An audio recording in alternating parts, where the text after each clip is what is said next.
Woods here. All right, go for it. Sweet. Guys, we are in the presence of greatness, and I'm very, very excited to bring up our next speaker. So Joseph Rodriguez, obviously a household name in the Cutco business. Personal sales, dude sold $858,000 in 2024.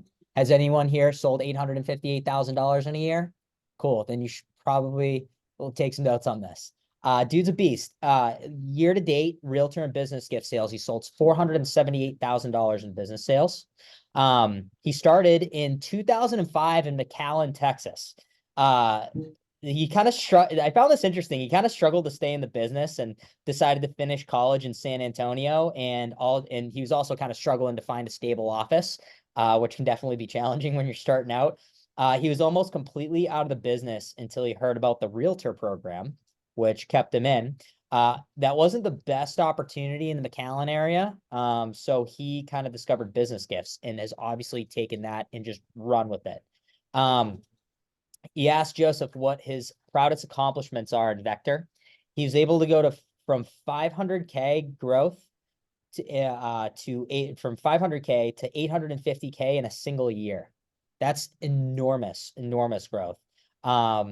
He leads a team to open a new chapter in Cutco through industry events. He's really been the pioneer when it comes to industry events and leads that whole program. So asking Joseph here, what gets him excited to talk about business gifts and why is he an expert in this? I mean, his results speak for themselves, obviously. But he says he's excited because he can truly see this part of the business changing many lives in Cutco, which it has and will continue to do so. Personal interests, he loves to travel, he loves to watch good movies, and he's super family oriented, which I think is great. Fun fact about Joseph, I love that he sent me this. Growing up, he thought the name Joseph was weird, so he told his whole family and the people he grew up with to call him Danny since his middle name is Daniel. So now everybody that knew him in his childhood and his family still calls him Danny. So really interesting. I didn't know you had an alias. Just on a personal note, Joseph and I have a room together on a couple of different CSP trips. He's just a fun dude to be around, and he's low-key one of the funniest dudes that I've ever met. He's always so witty and quick with a joke. And he's just got a contagious attitude and a contagious energy that rubs off on everybody else around him. Dude, we're super excited to have you here, and I will let you take it away. Talking about systems in business gifts is Joseph Rodriguez. Thanks a lot. So kind of wanted to kind of reset the stage a little bit here. So I was thinking about like the systems, right? Alan was also asking me to talk about a little bit about follow-up. So I wanted to kind of really do this like not only just on systems, but also like on follow-up, because you kind of need everything to kind of move forward. And I just want to say thank you guys for bringing me on here and really kind of having me speak to y'all's group, because I know you guys have a ton of great people in this group already. So here's kind of I did this talk for our coaching group just like the last 2 weeks, and it's basically it was a talk on my talk is really, it's called Fortune is Follow-Up, right? I know you guys are probably already getting a lot of leads and you have some basic script knowledge already on how to pitch business gifts.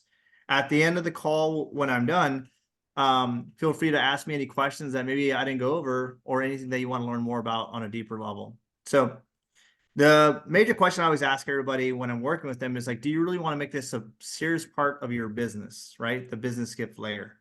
And Fortune is in the follow-up. And follow-up is something that you've already started and you just need to finish, right? You meet somebody at the booth and you told them you're going to call them later, and all of a sudden they just kind of get away from you, and you're just kind of wondering, how do I follow up, right? So one of the biggest major habits of doing follow-up is really creating the space in your calendar to just do it, right? Now, this is if you think it's important to you, because I can tell you at the very beginning, if you're doing service calls, you're doing your shows, and you're just doing a million things, doing the follow-up, sometimes it doesn't pay off right away, especially if you're doing it kind of wrong, right? So knowing that your follow-up is actually going to be the thing that pays you the most.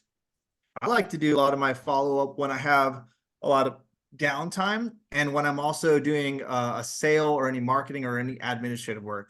Like for instance, today I was able to send out 2 quotes for 20K for reorders, and I'm hoping to close them by maybe like Friday or Monday, right? But this is all just like drips and follow up, and then a lot of relationship building. So how to follow up and which systems to use. Now, it just depends on what you have in your systems, or like whatever system you need to use it to the highest capacity. So if you're using Fast Action, I would use Fast Action for part of your systems.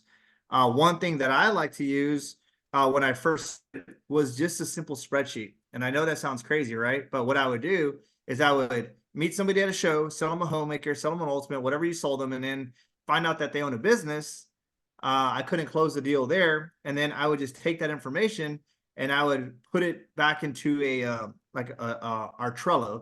If you don't have Trello, Trello is just a simple task management system, right? So you need something where things will fall into a to-do list, and then either yourself or an assistant can put them into either a spreadsheet or a CRM. I would put them in Fast Action, and then I had my spreadsheet for follow-up. After doing this for a couple of years, I ended up with like 700, 800 to 1,000 different names that I met, and then I would just actually sit down and call them. So the systems can be super simple. Like they don't have to be complicated. We're moving to HubSpot and a bunch of different CRMs. And to be honest, it's great, but you just need a spreadsheet.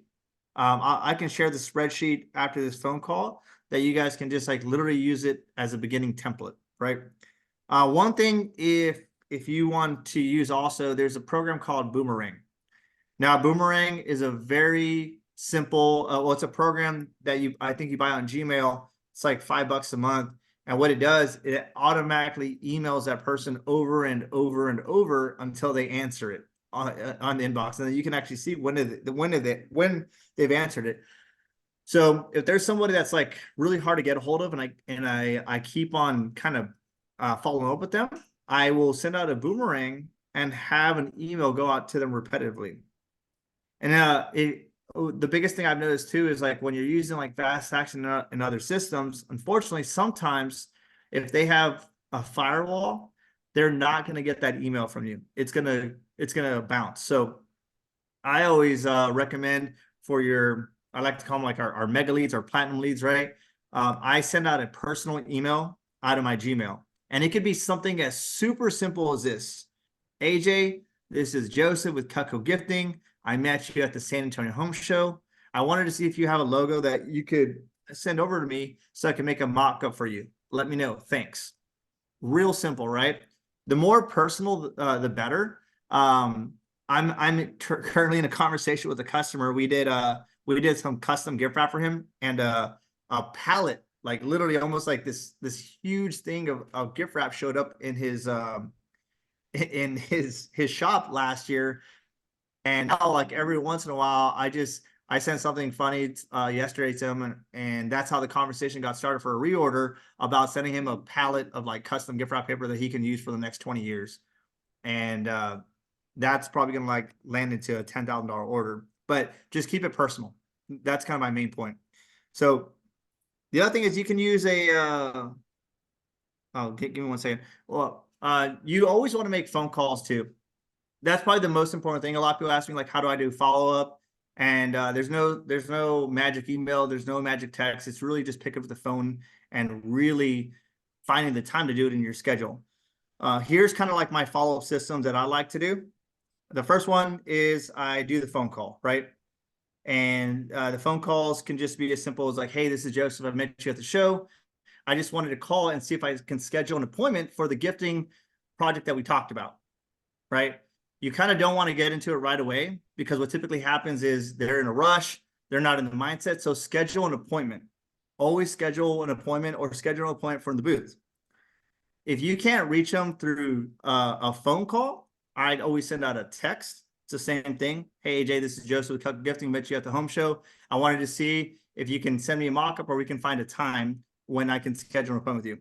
I'm always trying to get an appointment no matter what. I'm not trying to go for the sale. I'm trying to build a relationship, right? You wouldn't call somebody and try to sell them a homemaker on the first call when you first did your demos. It's the same thing when you're doing business gifting. You want to go ahead and call them and schedule an appointment. So I send out a text. I do a phone call, and then I do an email. Now, for some reason, if I can't reach them and I'm like, man, this person is amazing, I got to keep following up with them, I'll hit them up on LinkedIn, or if I've added them on Facebook or my Facebook group, I'll also message them on Facebook, right? So it just depends if you have everything kind of built out for your systems for follow-up to show that you have some kind of online presence. If that doesn't work, I typically I will send a sample. I only send the sample when I've had a conversation with them at least 2 or 3 times. I don't send samples just randomly unless they bought like an ultimate or they bought like a really big significant order that I feel like it's justifiable to send out a gift. Then I do it then. Then I'll also send out like a giftology book, and I will always send out a mock-up. If you guys haven't used Superimpose, you can use Superimpose, or I can also send you a link to somebody else that can actually do mock-ups for you. I also send out invoices to customers on anything that we have already been communicating on for, like, let's say if we met them at the booth and they said, oh, it'd be really nice if I could do 20 Santokus, but call me in December. So that's when I'll backtrack. I'll handle the objection by saying something like, hey, well, if you're open to the idea, we can get that process started sooner than later. And we actually do, I always find like the worst time to do gifts is usually during the holidays because everybody else is getting gifting. So if you're open to the idea, we can get something done sooner than later. And what I can do is I can send you an invoice on what we talked about. So if there's other decision makers, I can follow up with you on that invoice. So now I have a reason to follow up on something I'm already giving them. And typically what that happens, that invoice goes to somebody else. You can also make your invoices or a quote on the Orders app. It's really simple to do it on there too. But does anybody have any questions on that? I know it's kind of a lot of information very quickly. Anyone? Yeah, Joseph, when Okay, you're doing the invoice proposals, Yeah. your primary invoice proposals are coming from the Orders app, is that what you're saying? No, we make our own custom one, but if you don't have access to it or you just want to make something super simple, you can just make it on the Cutco app. Yeah, do you use a system or Canva, or what systems do you guys use? So you can either use like Google products, right? Like Google Sheets. You can use Canva. You just have to make it look pretty, really. And then the most important thing is really the reason that we make them ourselves is because we're very transparent on what each product costs. For example, when you do the Orders app, unfortunately, what it does, it sends a summary, right? If you were spending $10,000 on a product, you would want to know how much did I pay for those cleavers? How much did I pay for those Santokus? How much did I pay for those lockbacks? Because I'm designating those to certain people, and I want to make sure that the price point matches the relationship that I want to give it to, right? Yep, perfect. Cool. Yeah, and like our biggest thing is just like building relationships. That is what I find is the most important thing. And we do it a couple different ways. I had a phone call for 15 minutes today just on a potential deal that we have in the future working with a customer. And we just kind of started just chatting about different things. And this is like one of my biggest customers that I constantly stay in front of. And I've done it a couple different ways. One, I just do it through my normal marketing communication, right? So if you're using Vast Action, if you're using a different company to send out stuff, if you're sending out your own text messages, they see everything that is going out on the residential side, because I want them to know that everybody is also using our product. And if they give it to their customer, they're going to see that it's that it's just a very universal item.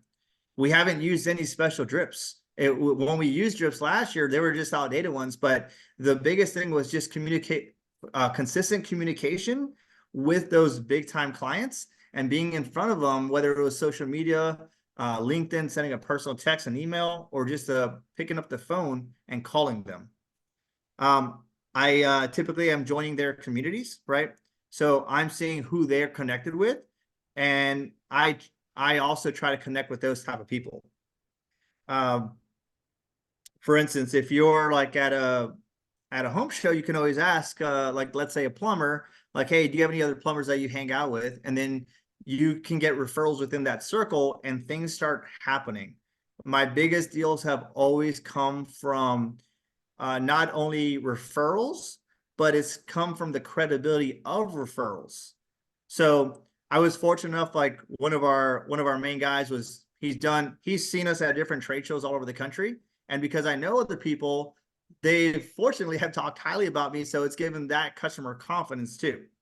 So if you're going to be doing this, obviously it doesn't hurt to be to always be performing because your peers are always thinking good or bad things about you. So always perform at a high level with your peers so they can talk good about you when you're at it. If your customer always sees another rep at another show.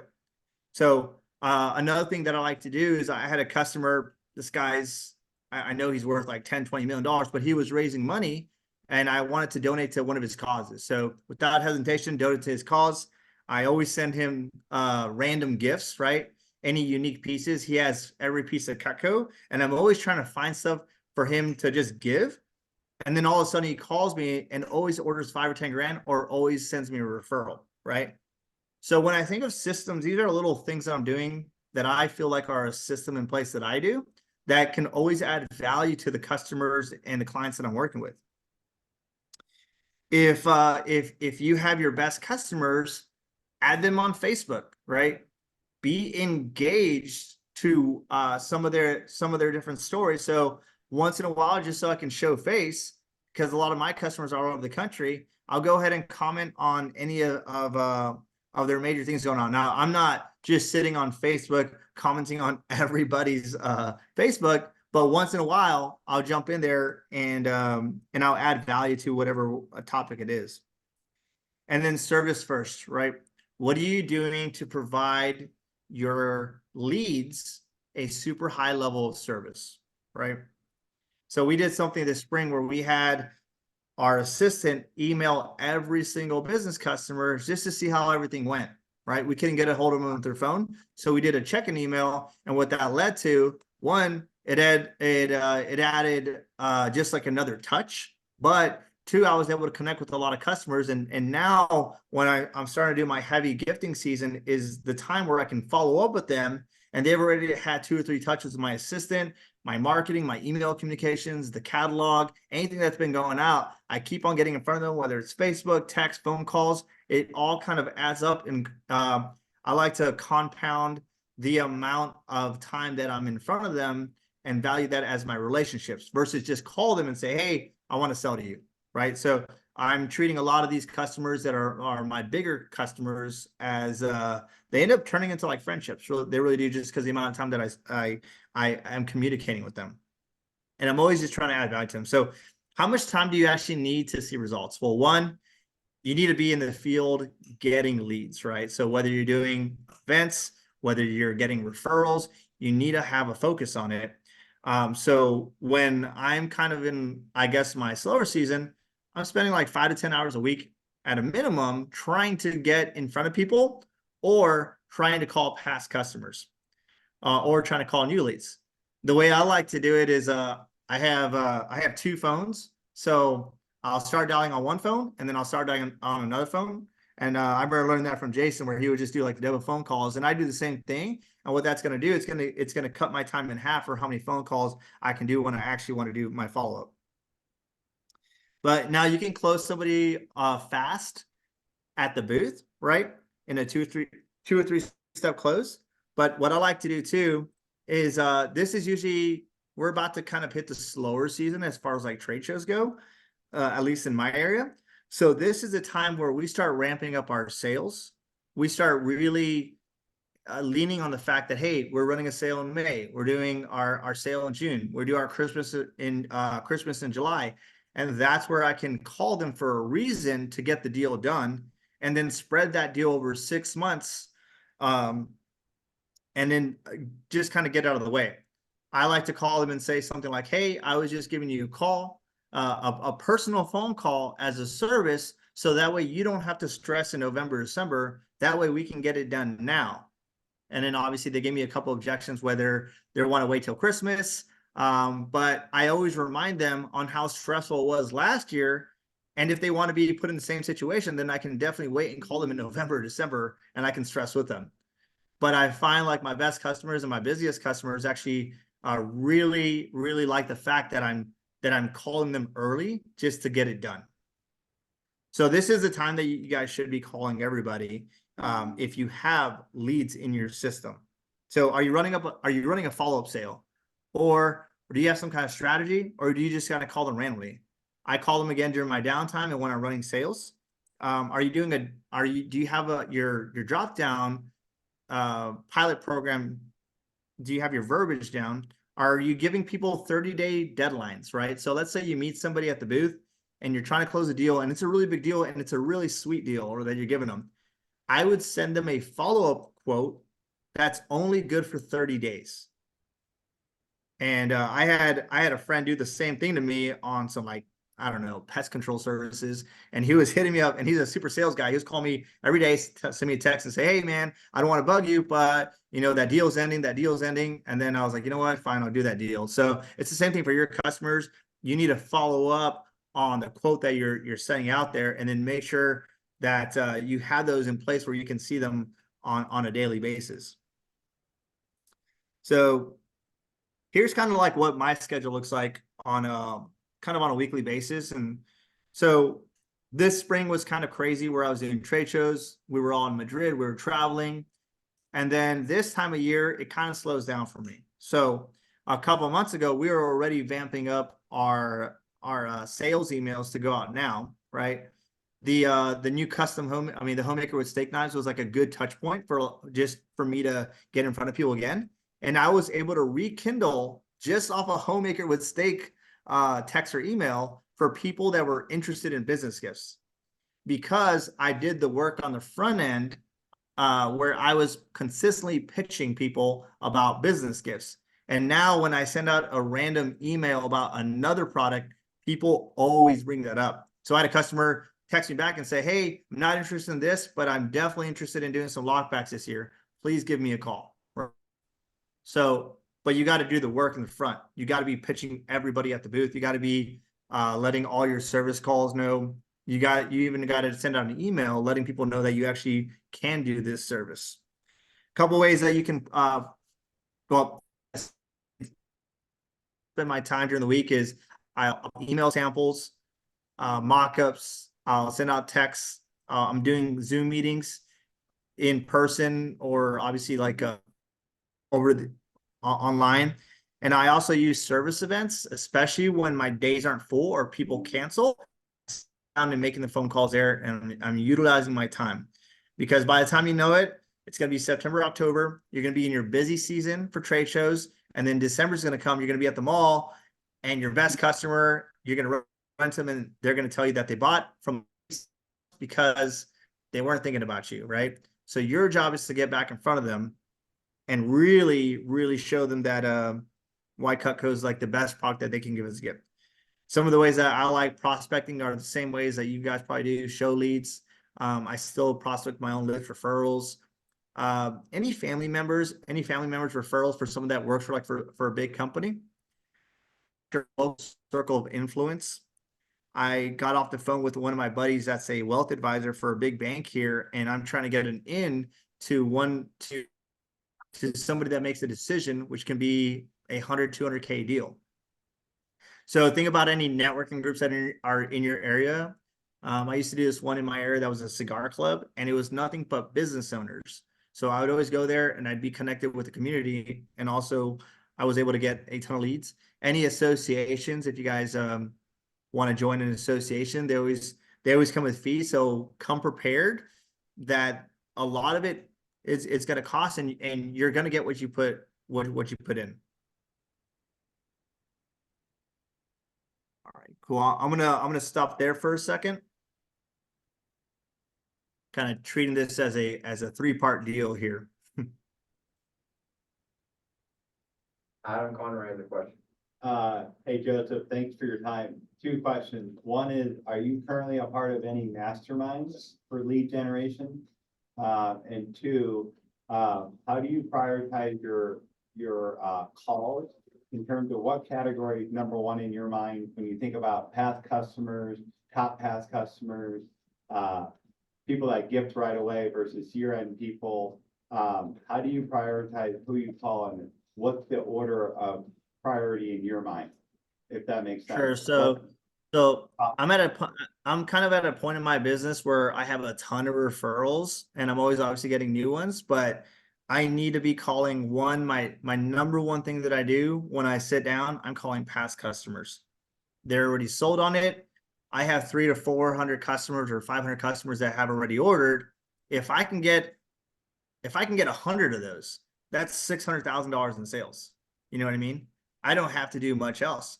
And I just got to keep on enhancing those relationships. My second one is going to be my hot leads. Anybody that was just super interested, that I had a really big opportunity that I felt was worth the follow-up, I'll do that. Now, when you're first starting, you got to call everybody and anybody that will give you the time of the day to talk to them. Once you build up your client list, you can focus really heavily on your past customers.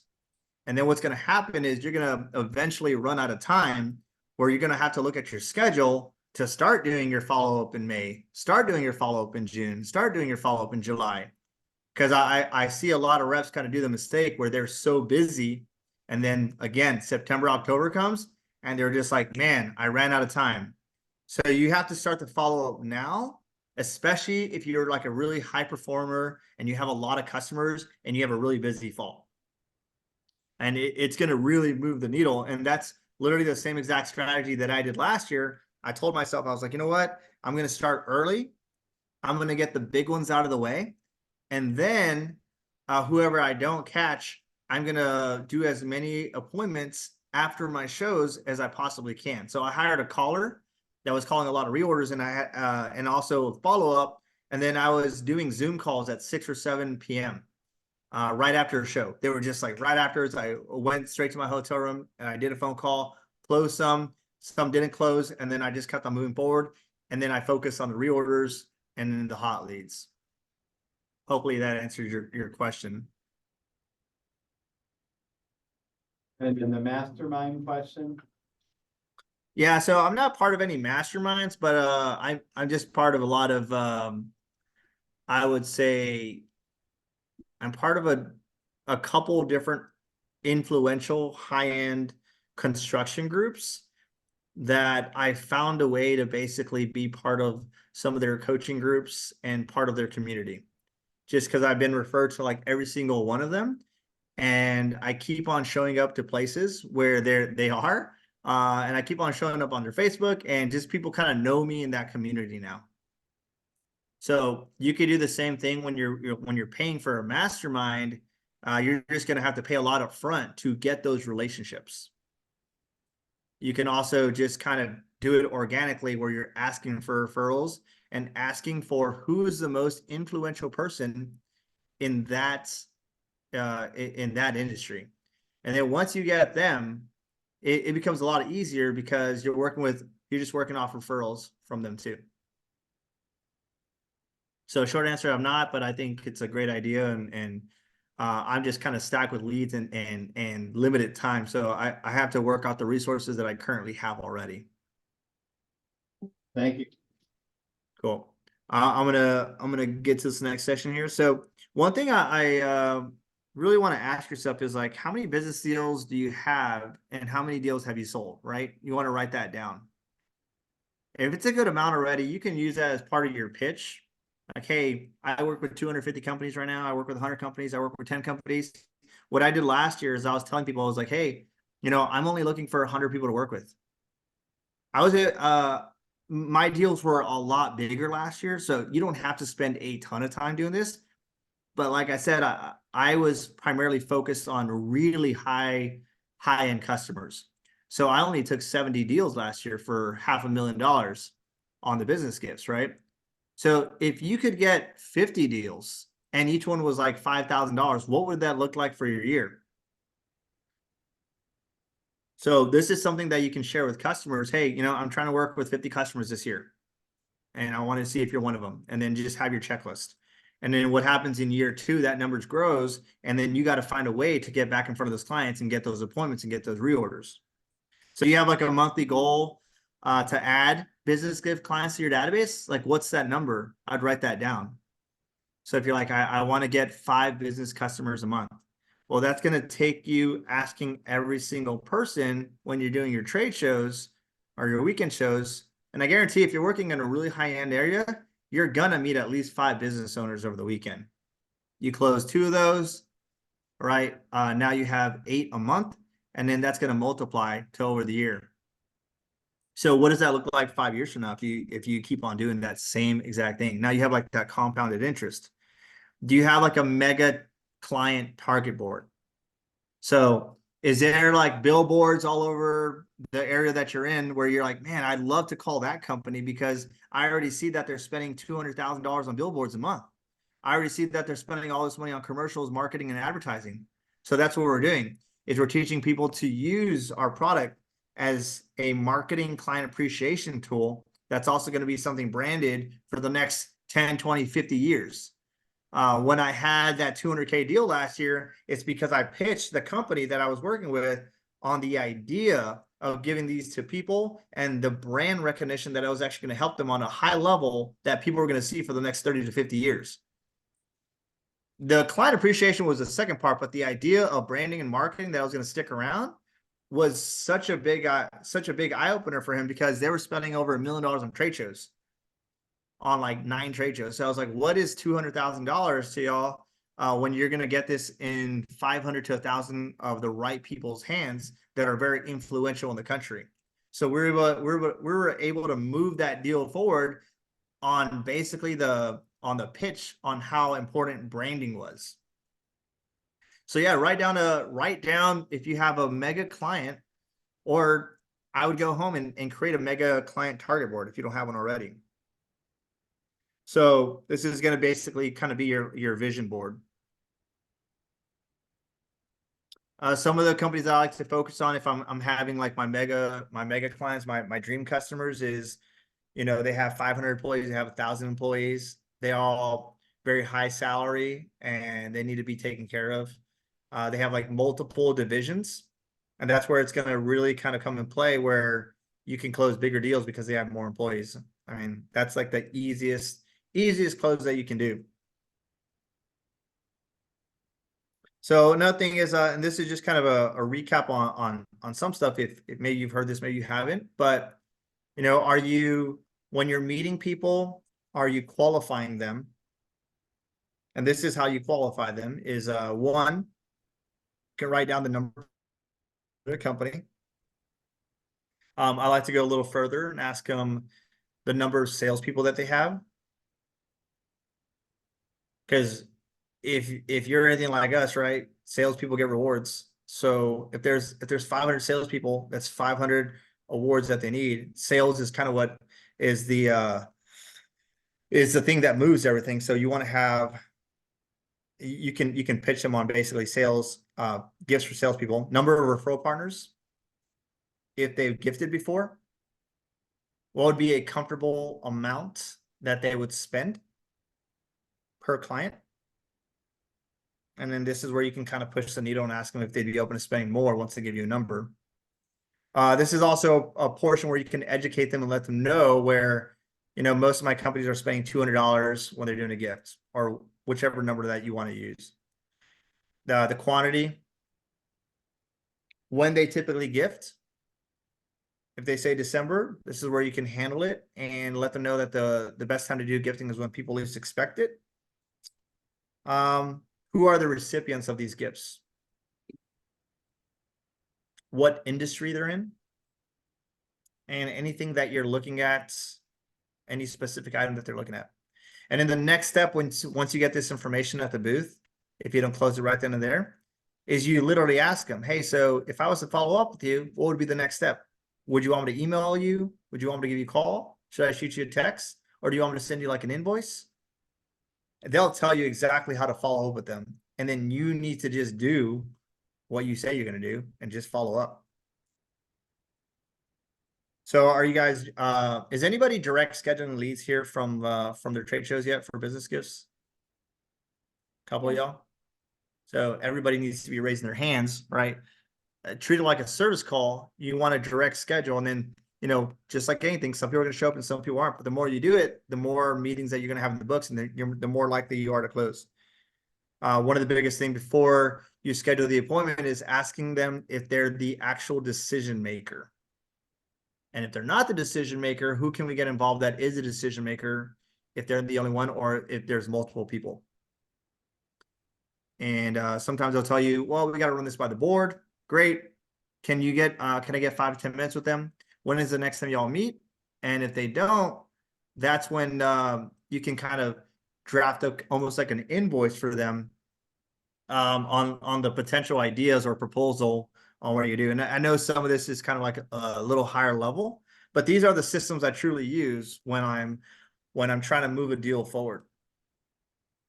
So I know I had about 40 minutes. So I think I'm going to stop right there.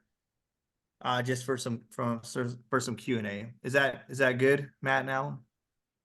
Awesome No. stuff, dude. Let's give Okay, Joseph a round. I got like 2 more pages, but it's a lot of information. Such good stuff. Do you guys have any questions? Let's let them rip. Celia? I think you cut out a little bit when you were talking about the qualifying questions. What was the very first one?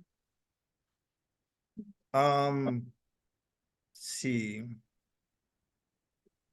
I mean, I would say if you're gonna ask any question, right? I'm pretty upfront with people. I'll say something like, "Hey, Matt, you know, you want to get that homemaker? Cool. Hey, by the way, we do the gifts, right? We put your logo and all that good stuff. Hey, by the way, are you the decision maker on something like this, or is there anybody else involved?" That's my first qualifying question. I want to know if they can actually pull the trigger.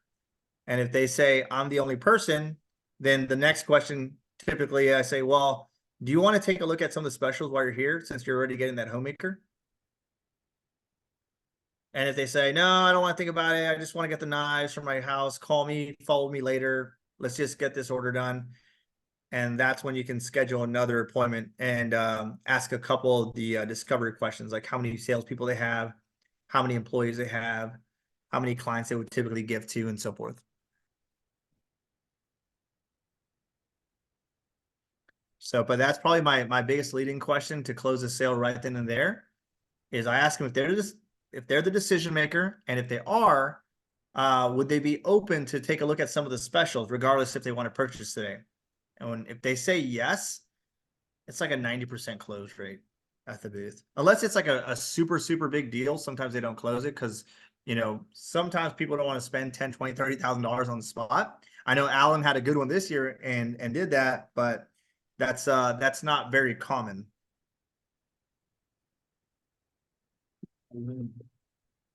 I got a question. Roman. What are you using for the invoices? How does that work for the invoices? Can you clarify that question a little more? Yeah, like is there a document that you have? How are you sending invoices for the gifts? We just email them. So we'll put, they want 10 Santokus. And then we'll send them like I said, I would just, like, if you're just doing smaller deals right now, I would just use the Cutco Orders app. It's very easy. You put the numbers in and then you save it. And then there's like the little three buttons, and you can send the quote out. Joseph, I don't know if it'd be possible. If not, it's okay. Do you have a template that you are able to share with people or us, and we can share it out? If not, it's okay. I just wanted to see if there was a. I'm kind of. I don't want to say anything out just for like compliance reasons. Yeah. Cutco does not want us using those, just so you know. So I don't want to be. I'm just telling you what I do, and y'all can kind of do it. But I would use the Cutco Orders app, or simply just simply use Word, and all you're doing is literally drag and dropping an image of a 7 Santoku and putting the pricing of the knife with their name, all their billing information, and then your billing information. And that's pretty much it. Look, think of any invoice that you've ever gotten from anybody. That's the same thing that you're doing. I got, but we're just super transparent on what everything costs. So if Santoga costs $185 with a gift box and some gift wrapping, we're gonna put it on there. Alec? What do you use for, like your sample gifting? And what's your strategy with that? Is that, for prospects? Or is that for reorders? Like, give us an example of what you would Brave as well. Sure. I'll give you 2 examples. So like the first one for prospects, I normally don't send out gifts anymore unless like we've had a really good conversation and we've had multiple conversations and I'm talking to the decision maker.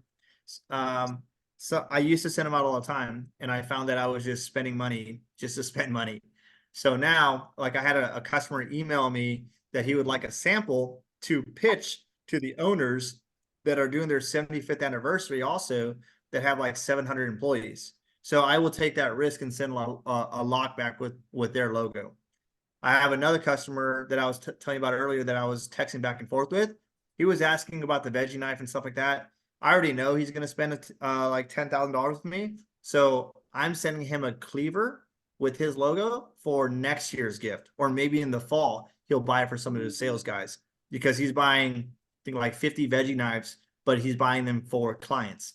But I want him to buy a gourmet set for his sales guy. I want him to buy an ultimate for his insurance person, for some of his people that he works with. So it really just depends on the relationship. But it's kind of funny, but I kind of treat sending out gifts like dating, right? So you want to get to know them and then you send it out. You don't just show up with a bunch of gifts and then they ghost you, because that's what happens in business. If you just show up if you just send out all these gifts, you're just going to be sending out gifts and spending a ton of money. Thank you. That works. Awesome. Anything else that we wrap up here?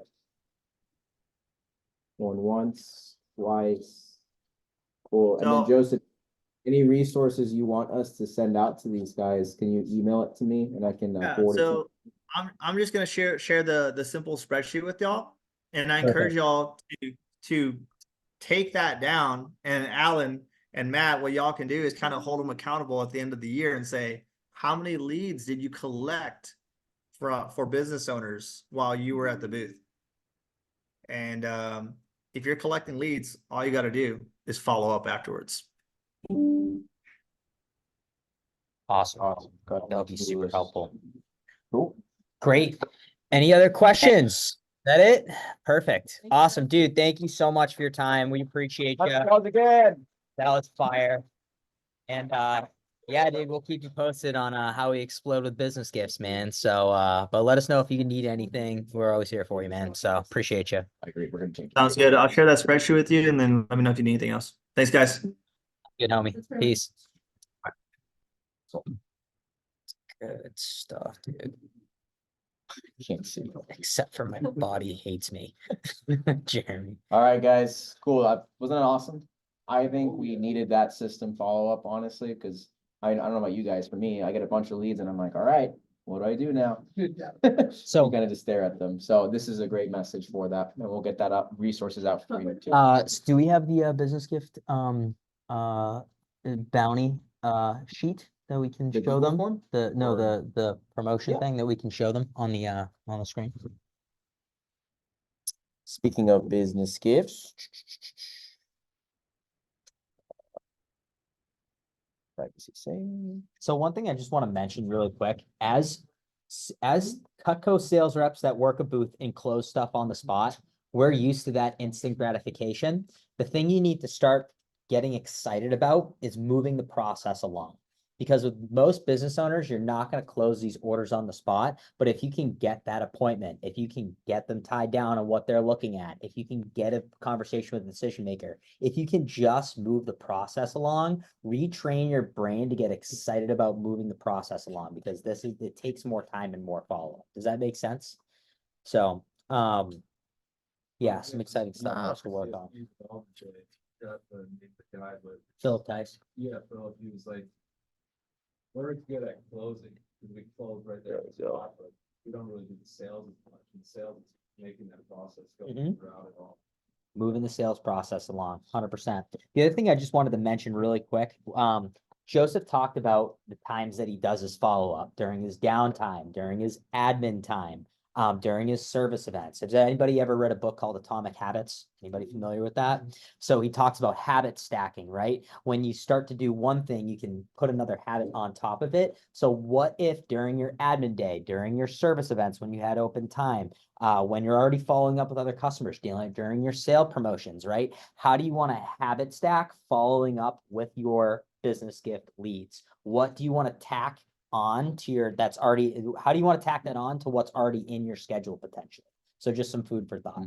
So If you guys have an assistant, I would start thinking about systems that you can implement and start teaching your assistant to do, whether it's the things that you don't like doing, or you just have no time on your plate and you need to delegate it as well. So, but we do want to move forward with our business gift bounty program. If you guys remember, we introduced this in the fall that we're going to do something special for this upcoming year.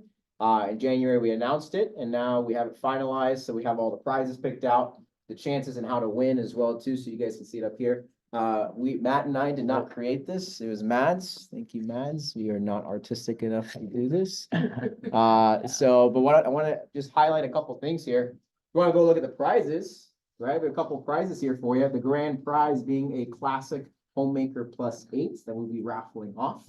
$200 Lululemon gift card, $3 Stores Engraved samples, Cutco win flag, date night giveaway as well for those who want to pick out someone here. $100 AMC gift card, engraved K-bar, engraved lockback, AirPods, and a 55-inch TCL 4K smart TV. So bunch of prizes up for grabs here. This is where we're going all in on some of these prizes here. This will be funded by Show Team and by Wes and also by the DMs. I just want to make sure you guys are aware of that.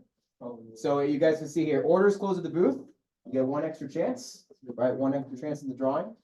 So if you manage to close an order on the spot at the booth, you get an extra chance added to that. So let's say you close a $5,000 order, you get 5 chances, right? If you close it at the booth, that would be 6 chances. Make sense? So to incentivize you guys you get an extra chance if you close it on the spot. And who tracking this? So this will be a Google form that we're going to be sending out. And then you guys are putting in those responses. Obviously, we need to make sure it matches up. So this is an order you get from an event. Let's say Maricopa, for those of you who are working Maricopa, you get a business gift lead. It's great. You do a follow-up date. Let's say a month later, you close $4,000. You then go to the Google form, you upload those stats, and you make sure that it's tracked under the Maricopa event as well too. So we can cross-reference to make sure, like, all right, cool, you got this from an event kind of thing as well. And just Year to date. Year to date. Yep, Everything- year to everything's date. in So if you January. guys have any submissions, once we send the Google form out, go back and look at those. Now I get the question a lot too. Oh, once I might have have an order closed 2 months later from an event that I met a lead at.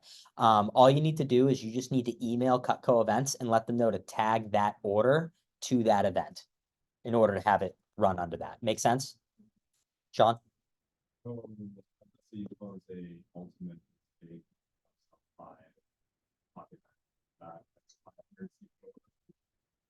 Great question. That's $500 order.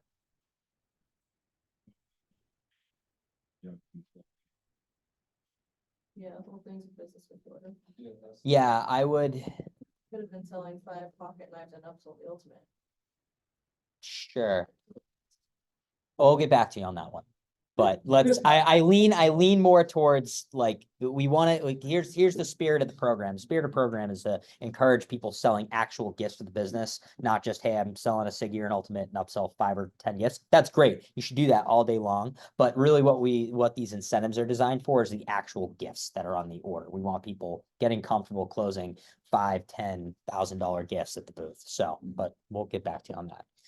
Question. Also, last thing for those of you for ROR, if you write up a business gift order for someone else, that counts for your own stats. Right? Does that make sense? So if you write up, if I write up an ROR order for Jason, that's a business gift order, right? I will be able to apply that for the drawing here. 100%. All right, just so you guys are aware of this. Okay. The person that receives the ROR order, obviously you're not the one applying this to this because you're not the one that closed it. That makes sense? That is Cool. so strong. It'll be at the end of the year. This is a year-long thing, so we're just gonna collect everything throughout the year. We're gonna release that Google form and you're gonna be inputting them in. Obviously, if you don't fill out the Google form, then we don't want to use business use. Maybe you win more than once. One prize, One prize. one prize per winner. So So we got there's lots of opportunities to win there. 10 So prizes on. Just they choose and then that one's off. Yep. They choose, you go on to the next one. By the way, for those of you who already have 5 engraved gifts in your kit at the booth, you already automatically are drawn into this violation. So all you gotta do is just get 5 engraved gifts, send a picture to Matt and I, boom. you have to own You own it. 5 gifts. Don't be sending me pictures of borrowed gifts and trying to get chances in the drawing. I'll, Yeah. fight you. Mhm. So yeah, but if you have 5 engraved gifts, send us a picture of it, let us know. I encourage you to use logos from your own clients, by the way, so that way you can still tell stories behind them. So Cool. Biggest thing though, I would say the last thing I mentioned is, what was it saying? I got distracted by your question. Sorry. Dang it. I think that's first mostly business gift everything. Order CPO, 500 CPO, 2 extra chances to. Yeah, what's today, like, I mean, Alright. I guess I'm confused on, What's up? you said, so is the focus, is the focus to be selling, how does it work when you're selling like outside of the booth? You have a $5,000 a day? during Yeah, business if days? it's just an order day, whatever, I know, I guess I should have said order instead, but either way, it's if you close a $1,000 package. for yeah, it says example- day. Yeah, Whoops. just say order, my bad. Sorry, those are orders, not days. Yeah. You can blame, we can blame, don't blame Matt, blame us for not. Yeah, it's being- our fault. Being more specific on this, but, $1,000 order after the booth, you're able to. That makes more sense. That makes more sense. Okay, Adam? cool.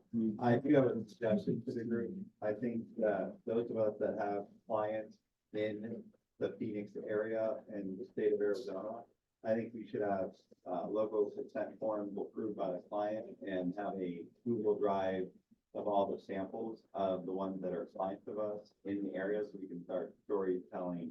Oh, Clients utilizing in the those. community that are using that. Cool idea. As a Great team. idea. I like that. Because Luke and I both have some great clients that you guys be name dropping every interaction, Celia as well. And I'm sure everyone has a client in this room that other people know and keep bringing it up. Yeah, and my top client, I always get, oh, you work with, so it's like everybody knows them. Like, So, oh, that's A you. lot of us probably have no idea how many people actually are doing gifts with Cutco in this community. And if you knew that, you could start name dropping that in any. That's a communication. really cool idea. I love that. Yeah. Cool. So for time purposes, so we need to get the heck out of here by 2 Yes. o'clock, because Danny needs us out of this room. So couple quick things. We're gonna take a quick break and we're gonna eat some Chick-fil-A. So we got some Chick-fil-A for you guys. You're probably wondering why this is up here.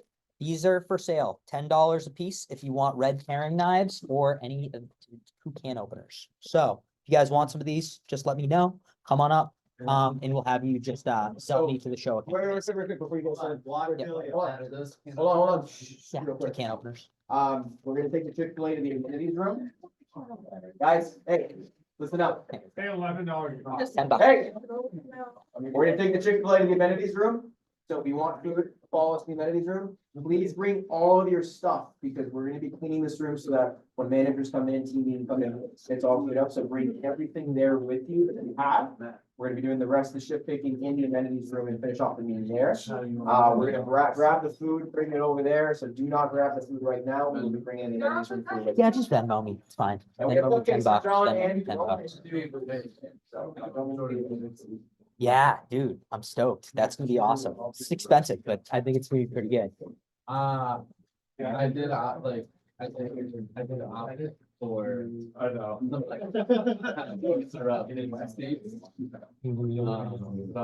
like, if we're gonna see this. So I have a weird goal of mine is to meet Tony Robbins and meet Jordan Peterson. So if I can get an opportunity to shake his hand or something at the end, I really want to try to meet him. Those of you in Zoom world right now, I'm gonna be moving you guys over to the amenities room as well. The Wi-Fi will disconnect. Please rejoin back on once the Wi-Fi drops and then we reconnect. If you don't reconnect, that'll tell me you haven't been paying attention. So hopefully you guys are. I will see you guys soon. I just ordered